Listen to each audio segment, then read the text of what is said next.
कुत्तों का मंदिर बनाया गया है और वहाँ पे लोग जो है कुत्तों के मंदिर में जाकर के कुत्तों की जो मूर्ति बनी हुई उसकी जो है पूजा कर रहे हैं। विश्वास नहीं हो रहा है ना, मुझे भी नहीं हो रहा था जब मैंने इस वीडियो का थंबनेल देखा तो मैं भी थोड़ी देर के लिए शॉक्ड हो गई कि ये क्या, कुत्तों की मंदिर बनी हुई है और लोग वहाँ जाकर के कुत्तों की जो है पूजा कर रहे हैं। बहुत अलग अलग धर्म के लोगों का मैंने भगवान देखा है, बट ये क्या, कुत्तों का मंदिर बना हुआ है और वहाँ पे कुत्तों की मूर्ति बनी हुई है, वहाँ पे जाके लोग जो है इबादत कर रहे हैं या पूजा कर रहे हैं। ये कहाँ पर है और इसे क्यों बनाया गया है वो तो इस वीडियो को देखने के बाद ही पता चलेगा कि कौन से धर्म के लोग जा करके वहाँ पे कुत्तों की मूर्ति को पूज रहे हैं। तो चलिए वीडियो को स्टार्ट करते हैं। तो अस्सलाम वालेकुम, welcome back to my another video reaction. तो आज का वीडियो रिएक्शन का टॉपिक है डॉग का टेम्पल। तो चलिए देखते हैं। आपने हिंदुइज्म में इससे पहले कई अजीबोगरीब चीज़ों की पूजा होते हुए देखी होगी, लेकिन क्या आपने कभी कुत्तों का मंदिर देखा है जिनकी पूजा होती है? जी हाँ, मैं मजाक बिल्कुल नहीं कर रहा, बल्कि भारतीय रियासत कर्नाटका के रामगढ़ डिस्ट्रिक्ट के अंदर बाकायदा 2 कुत्तों का एक मंदिर मौजूद है, जहाँ पर इनकी मूर्तियों पर फूल और चढ़ावे चढ़ाकर मकामी हिंदू लोग हर रोज इनकी पूजा करते हैं। इनका मानना है कि ये कुत्ते इनके गांव को बदरुओं से बचाकर इनको महफूज रखते हैं और साथ साथ इनकी तमाम ख्वाहिशात को भी पूरा करते हैं। इससे पहले इस गांव के लोग कंपा देवी की पूजा किया करते थे, लेकिन एक रोज अचानक से जब इस गांव के अंदर 2 कुत्ते कहीं पर गायब हो गए तो इसी गांव के एक शख्स का कहना है कि इसी रात कंपा देवी इसके ख्वाब के अंदर आई और इसे इन 2 कुत्तों का मंदिर बनाने को कहा कि वो इनके गांव की हिफाजत करेंगे। और इसके बाद बाकायदा इन दोनों कुत्तों की पूजा शुरू हो गई।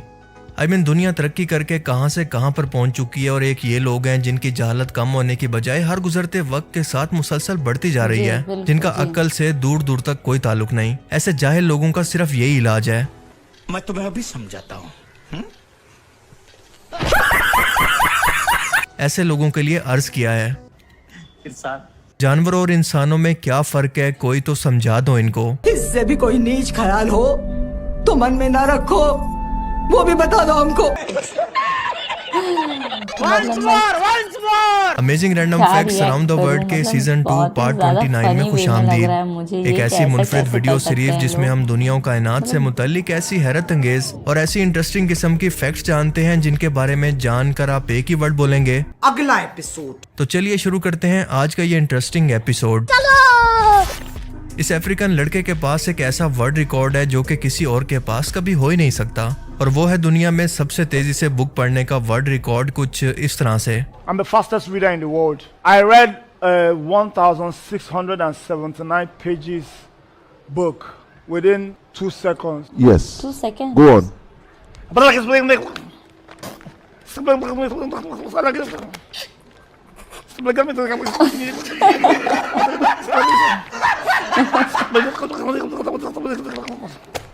ये मुंह से सुपारी निकाल के बात कर रहे बाबा। और हाँ, इससे पहले डिस्क्लेमर ये है कि इसे घर पर बिल्कुल भी मत ट्राई करें, वरना घर वाले आपको अचानक से उठाकर हॉस्पिटल ले जाएंगे कि इस बेचारे को कोई दौरा पड़ा है या फिर कोई लाइलाज बीमारी हो गई है। आई नो कि आपको ये समझ नहीं आ रहा होगा क्योंकि ये आपके सोचने समझने की सलाहियत से बहुत ज्यादा फास्ट है। इसे स्लो करके सुने तो ये यकीनन आपको समझ में आ जाएगा कुछ ऐसे।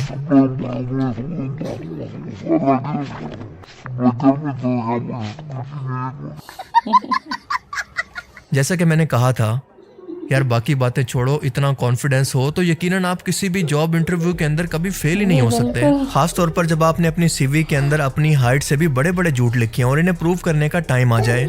पता नहीं इस जज ने अपनी हंसी को कैसे कंट्रोल किया होगा। वैसे ये एक फनी स्केच था, कोई हकीकत नहीं है। इस बंदे को सुनने में मुझे तो ऐसा लग रहा है जैसे ये पानी में डूब रहा हो या देसी आंटियों की शादी के अंदर गेट टुगेदर की आवाज है। इस बंदे को एलियंस से बात करने के लिए हायर करना चाहिए ताकि ना एलियंस को हमारी कुछ समझ आ सके और ना हमें उनकी। बेचारे एलियंस भी ये सुनने के बाद हमारे साथ कुछ ऐसा ही सलूक करेंगे कि इतना महंगा पेट्रोल लगवाकर हमें एंड्रोमेडा से ये सब सुनने के लिए बुलवाया। Are you comedy me?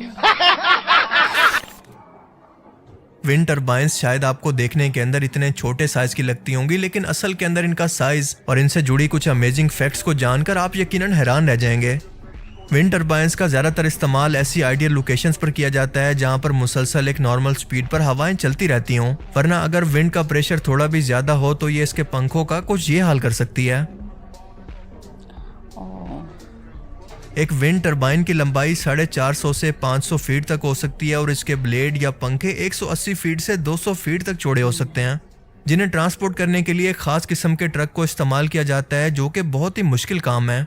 जबकि इन्हें फिट करने के लिए एक बहुत बड़ी क्रेन का इस्तेमाल किया जाता है। एक विंड टरबाइन एक माह के अंदर 8,43,000 किलोवाट आवर्स की बिजली पैदा कर सकती है, जो कि 1,000 घरों को फ्री बिजली देने के लिए काफ़ी है। सोलर पावर की तरह ये टरबाइन खामोश नहीं होती, बल्कि हमेशा ऐसी आवाज़ें पैदा करती रहती हैं जैसा आजकल 30 साल के बाद जवानों के घुटनों से आना शुरू होती हैं।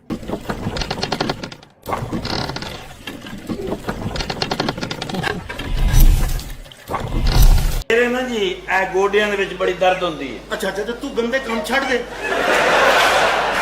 सोलर पैनल्स की तरह ये सिर्फ दिन के अंदर बिजली नहीं बनाती, बल्कि 24 घंटे पैदा कर सकती हैं। सिर्फ बड़े नहीं बल्कि इतने छोटे साइज के अंदर भी ये पूरे घर को फ्री बिजली पैदा करके दे सकती है, जो कि आप भी आसानी से घर के अंदर लगवा कर पूरे घर को फ्री में बिजली फराहम कर सकते हैं। दुनिया की सबसे बड़ी विंड टरबाइन हाल ही के अंदर चाइना के अंदर लगाई गई है, जो कि अकेले 16 मेगावाट की बिजली को पैदा कर सकती है। जी हाँ, 16 मेगावाट। ये इतनी पावर है जो कि अकेले 50,000 घरों को मुफ्त में बिजली दे सकती है। इसका सिर्फ एक चक्कर 34 यूनिट्स बिजली के पैदा कर सकता है, यानी 34 यूनिट। हवाई जहाज़ों में अगर किसी टेक्निकल खराबी की वजह से पावर अचानक से ख़त्म हो जाए तो इमरजेंसी के अंदर एक विंड टरबाइन को ऐसे एयरप्लेन से बाहर निकाल कर हवा को इस्तेमाल करके इलेक्ट्रिसिटी को पैदा किया जाता है, जो कि बहुत ही लाइफ सेविंग इंस्ट्रूमेंट है। और एक हमारी PIA का कुछ ये हाल है।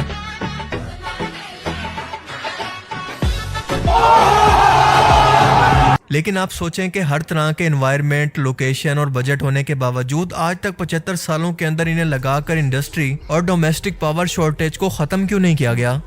इस सवाल का जवाब सिवाय नीयत, एहसास जिम्मेदारी की कमी और करप्शन के सिवा कुछ भी नहीं है।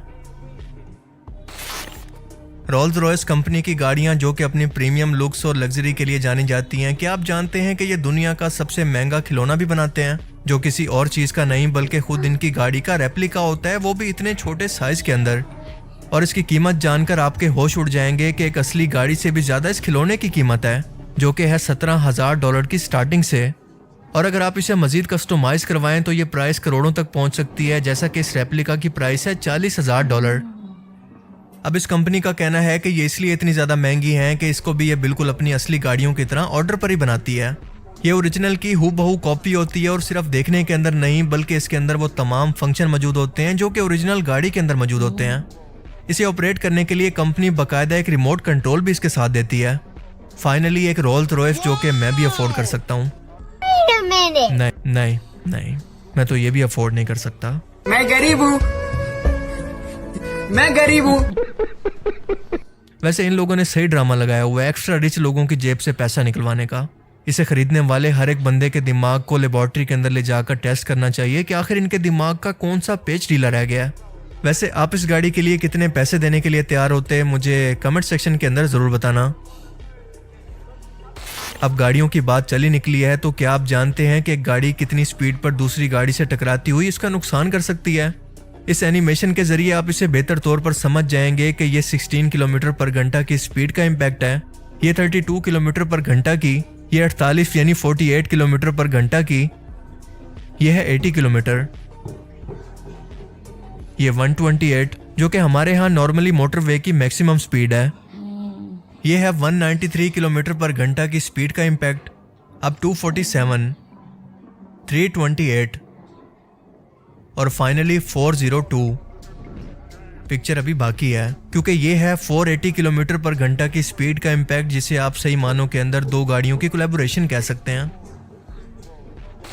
आमतौर पर एक नॉर्मल ट्रेन की लंबाई 5400 फीट तक होती है और दुनिया के अंदर 10% ट्रेन की लंबाई 9800 जबकि सिर्फ 1% की लंबाई 14,000 यानी 14,000 फीट तक है, जिनमें से ज़्यादातर मालगाड़ियाँ होती हैं जिन्हें लोडिंग और अनलोडिंग के लिए इस्तेमाल किया जाता है। लेकिन क्या आप जानते हैं कि दुनिया की सबसे लंबी ट्रेन ऑस्ट्रेलिया के अंदर मौजूद है, जो कि नाकाबिले यकीन हद तक 7.5 किलोमीटर लंबी है, 250 कार्स की लंबाई जितनी।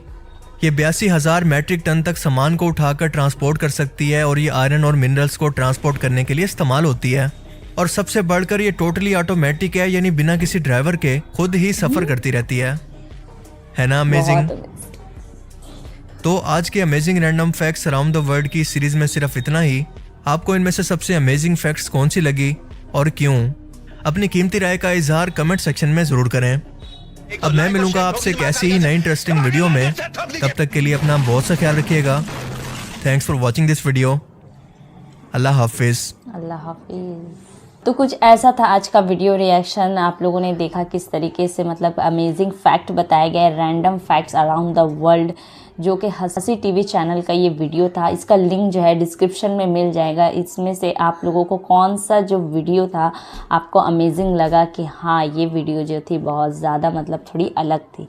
जिस तरीके से मुझे लगा ये जो कुत्तों वाली बात जो है मैंने देखा है, मैंने आगे भी बोली है कि ये चीज़ जो है मुझे काफ़ी मतलब बहुत अलग लगी। ऐसी चीज़ें कैसे कर सकते हैं लोग, एक कुत्तों की इबादत कैसे कर सकते हैं। अभी सोशल मीडिया का ज़माना है, बहुत सारी चीज़ें जो है गलत सही हमारे जहन में आती रहती है। तो हम लोग को ये जानना चाहिए कि कौन सी चीज़ हमारे लिए सही है और हमारे जो धर्म के लिए सही चीज़ है वो चीज़ें जो है हम सबको फॉलो करनी चाहिए, ना कि हमारी जो फैमिली पुराने टाइम से करते हुए आ रहे हैं वो सब चीज़ों को फॉलो करनी चाहिए। तो फिलहाल मेरा तो यही राय है कि आप जानें अपने धर्म के बारे में कि कौन सी चीज़ें हम सबको करनी चाहिए, चाहे जिस भी धर्म से हो। आप लोगों को ये पता होना चाहिए कि आप जो चीज़ कर रहे हो वो चीज़ आपके धर्म के लिए कैसा है। हम सब के धर्म की जो किताबें होती है उसमें जो है ना रियलिटी लिखी रहती है कि हम लोगों को किस अपनी ज़िंदगी को गुजारना है और किस चीज़ों की इबादत करनी है और क्या नहीं करना है। वो सारी चीज़ें अगर आप अच्छे से अपने धर्म की किताबों को पढ़ेंगे, आपको किसी की भी बातों